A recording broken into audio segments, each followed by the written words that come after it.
સર્વજંતુ હિતકરણી કરુણા, સર્વજંતુ હિતકરણી કરુણા, કર્મ વિદારણ તીક્ષણ રે, હના દાન રહિત પરિણામી, ઉદાસીનતા વીક્ષણ રે, હના દાન રહિત પરિણામી, ઉદાસીનતા વીક્ષણ રે, શીતલ જીનપતિ લલિત ત્રિભંગી, વિવિધ ભંગી મન મોહે રે.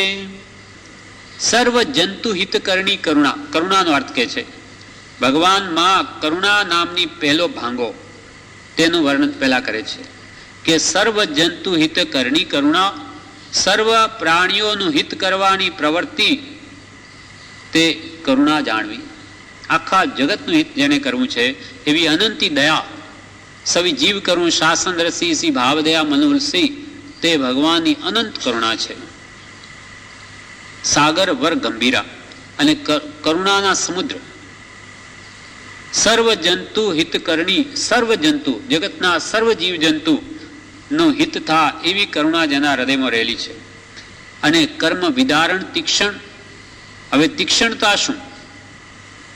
જ્યાં અનંતી દયા છે એવા ભગવાનના અંદર આ તીક્ષ્ણતા, કઠોરતા કેવી રીતે રહી છે? કોના ઉપર છે? તો કે કર્મ વિદારણ તીક્ષણ રહે. કર્મ વિદારણ કરવામાં જે તીક્ષ્ણ કુહાડા સમાન અથવા તીખી ધારના શસ્ત્ર સમાન છે. જેમ કે કર્મ અનંત પ્રકારના છે, તેમાં મુખ્ય 8 છે. એમ આત્માના સંબંધમાં રહેલા કર્મ પૂદગલો અનેક પ્રકારના છે, તેમાં મુખ્ય 8 પ્રકારના છે. તેમાંય મુખ્ય મોહનીય છે. એ વગેરેને વિદારવા, વિદારવા એટલે ચીરી નાખવા.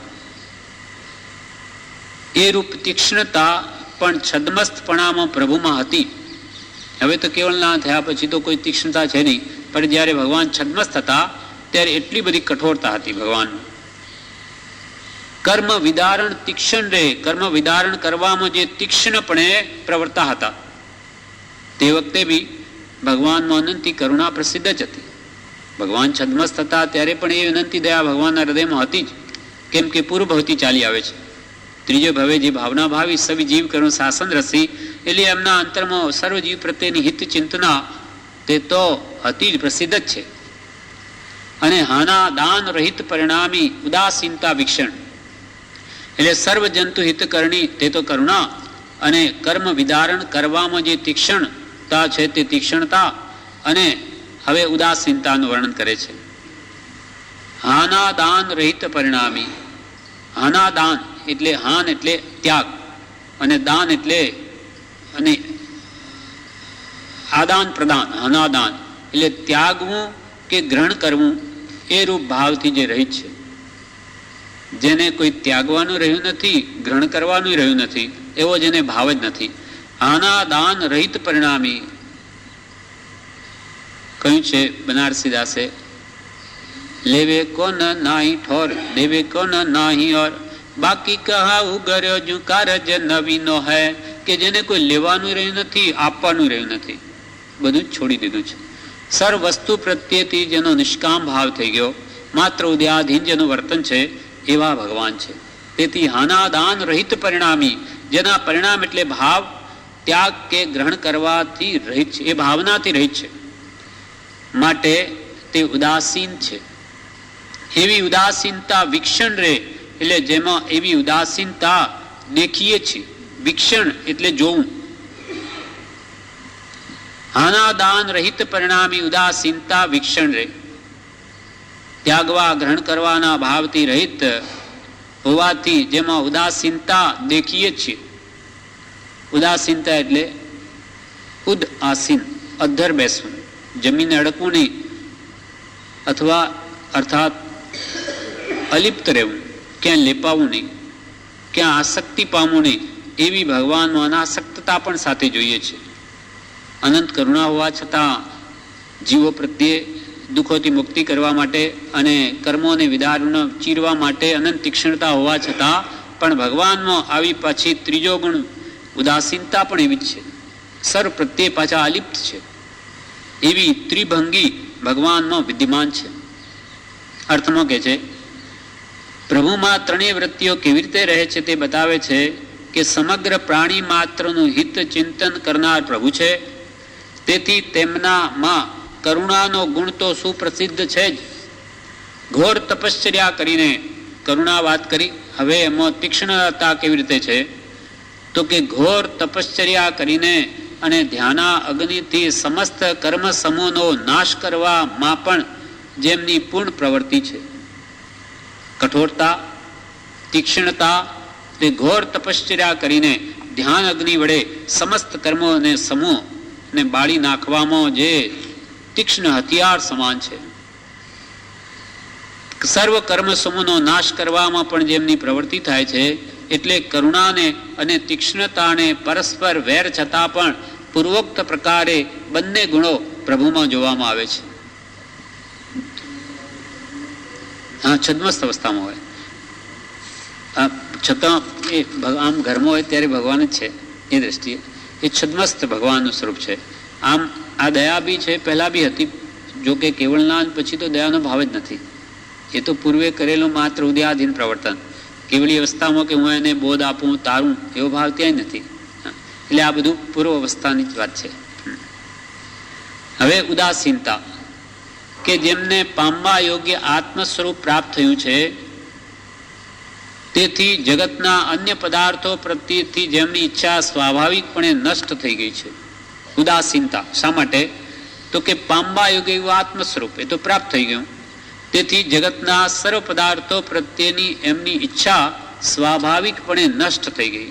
કોઈ લેવા કે પામવા કે મૂકવા કંઈ રહ્યું જ નહીં. કોઈ પદાર્થ પ્રત્યે હવે રુચિ રહી નહીં. માત્ર સ્વરૂપમાં રમણતા કરવાનો જેને ભાવ છે. હા, જોકે એ પુરુષાર્થ કરીએ છીએ છદ્મસ અવસ્થા. આત્મજ્ઞાન તો જન્મથી જ હતું, એટલે રુચિ તો છે જ નહીં પર પદાર્થોમાં. ઘરમાં છે ભગવાન, છતાં ઉદયાધીન પ્રવર્તન છે. એ પણ ઊંચી દશા પણ ઘરમાં બી હોય છે. ત્યારે કૃપાળદેવે તો શું કહ્યું? હા, ના, હજુ તો બધી પહેલાની દશા છે. હા, જોકે ઘરમાં છતાં બી વિતરાગત છે. હા, એ તો કે 1000 વર્ષના, હા, નીચે ચોથાથી વિતરાગતાની શરૂઆત છે. તે પૂર્ણતા પામે 14મે, હા, સંપૂર્ણ 13મે. હા, હા, જે હોય ભગવાન તો ઘરમાં હોય ત્યારે કૃપાળદેવે કહ્યું કે 1000 વર્ષના સંયમી મુનિઓને જે વૈરાગ્ય હોય તેવો વૈરાગ્ય તો ભગવાનને ઘરમાં હોય છે. એટલે આ બધી વિતરાગતાની અદ્ભુત દશા. હા, અને આપણે કંઈ માપી નહીં શકીએ. ભગવાન તો જન્મ્યા ત્યાંથી ભગવાન જ છે. એટલે જેને પામવા યોગ્ય હવે કંઈ રહ્યું નથી એવી આત્મ સ્વરૂપ પ્રાપ્ત થયું છે. જેમને પામવા યોગ્ય આત્મ સ્વરૂપ પ્રાપ્ત થયું, એટલે જગતના અન્ય પદાર્થો પ્રત્યેથી જેમની ઈચ્છા સ્વાભાવિકપણે નષ્ટ થઈ ગઈ છે, તેથી ત્યાગવાનું કે ગ્રહણ કરવાનું કંઈ રહેતું નથી. માટે માત્ર ઉદયાધીન પ્રવર્તન છે. આમ આખા જગત પર ભગવાનને ઉદાસીનતા છે, અનાસક્તા છે કે અલિપ્તતા છે. જગતમાં રહેવા છતાં અલિપ્ત છે. ભરત ચક્રવર્તી કેવી રીતે રહ્યા છે કે ઘરમાં કેવલનાથ પ્રગટાવ્યું, અનાસક્ત ભાવે એ લોકો રહી શકે. આપણે કોઈ દિવસ અનુભવ નથી, માટે ઘરમાં રહીને અનાસક્ત એવી રીતે રહેવાતું હશે. પણ રહેવાતું હશે વિતરાગતા. ત્યારે જે કહે છે કે કૃપાલે કહ્યું કે ઘરમાં બેઠા છતાં વિતરાગ છે, એમ કહેજો ધર્મજના પત્રમાં. વ્યવહારમાં બેઠા છતાં વિતરાગ છે, એને જ્ઞાન અવતાર છે. એમ આ પ્રમાણે ઉદાસીનતા પણ ભગવાનમાં વિક્ષણ છે. એટલે એ આપણે નજરે પડે છે. સર્વજંતુ હિત કરણી કરુણા કર્મ વિદારણ તીક્ષણ રે હાના દાન રહિત પરિણામી ઉદાસીનતા વિક્ષણ રે શીતલ જીનપતિ લલિત ત્રિભંગી વિવિધ ભંગી મન મોહે રે. હવે ત્રીજી ગાથામાં કરુણા, તીક્ષ્ણતા અને ઉદાસીનતા એનું વિશેષ સ્વરૂપ સમજાવે છે. સ્ફોટ કરીને એનો અર્થ સમજાવે છે.